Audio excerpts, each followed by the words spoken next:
What's crackalackin' literary geeks? It's gonna be just a good old wrap up today.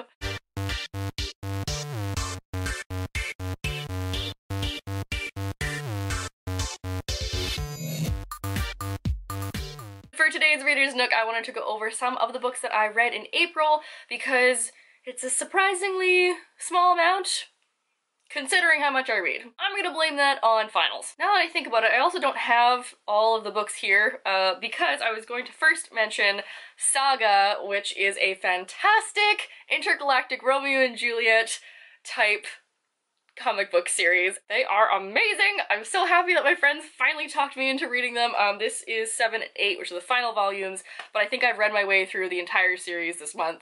I only have these because I just finished them. Oh my goodness! Oh, they're so good! I'm not a big graphic novel person, so I was kind of iffy, like kind of reluctant to start them, but I'm so glad I did because the storyline is just, it's so cool. I also read a book that matches my lip color, so we're gonna mention that one next, and that is Cersei, or Circe, I'm not quite sure how you pronounce it, by Madeline Biller. Loved Song of Achilles, I thought it was really cool, and this is her next book. I liked this more than Song of Achilles. This was a fantastically well-written, really sympathetic villain kind of backstory to Cersei, who is a daughter of a titan, the Greek gods, and kind of like her origin story of how she became banished to this island and why she does the sorcery that she does. I also read my way through a book that I'm pretty sure you guys saw last week, and that is Furyborne by Claire Legrand. I got the advanced copy of this. It's coming out this month. It's very exciting, but I got this as I'm part of the blog tour. If I remember, I'll put my blog link down below as well, so you can watch out for it. And this is a story that spans 1,000 years, and it's about two queens that are prophesied to rise up, and one's gonna save the world and one's gonna destroy it. And surprise, surprise, guess who the two main characters are. Not to say I didn't like it, but she tried to cram a lot into it. She kind of pulled it off.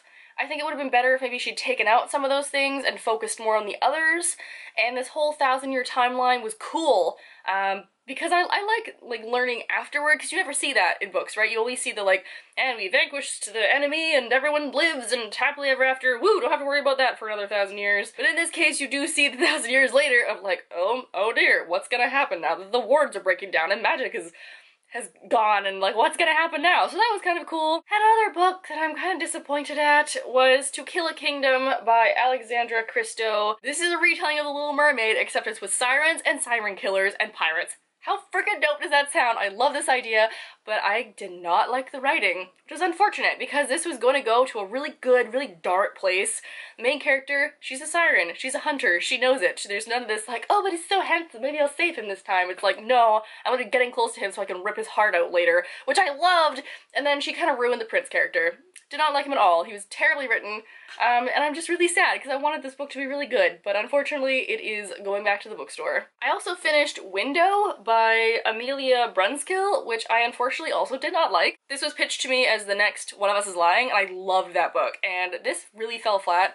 It was very like, I'm gonna tell you what happens, and I'm gonna tell you that this guy is a terrible guy, and I'm gonna tell you that this happens, and I'm like, I didn't like it. I didn't like the whole like secret thing that the sister was hiding because it just kind of came out of nowhere, so unfortunately disappointed. And then I also read about half of Miles Away From You by A.B. Rutledge, which I was very excited for because it's about a pansexual boy who falls in love with a trans girl, and then like her family is awful, and then she has an accident, she's in a coma or something. So she goes through this vacation, goes through Iceland, and it was a big like discovering yourself, identity kind of book, and I just didn't like the way that it was written. It does that like email slash letter kind of format, and I'm not big on that, so if you don't mind that, I would pick this up because it sounds really interesting. Then there's a book that I'm reading right this second, that is The Lies of Locke Lamora by Scott Lynch, which I have heard amazing things about. I've been bullied into reading this so many times, and I finally let myself be swayed to start it, so I'm like a third of the way through, and I do like it. It's a bit slow going,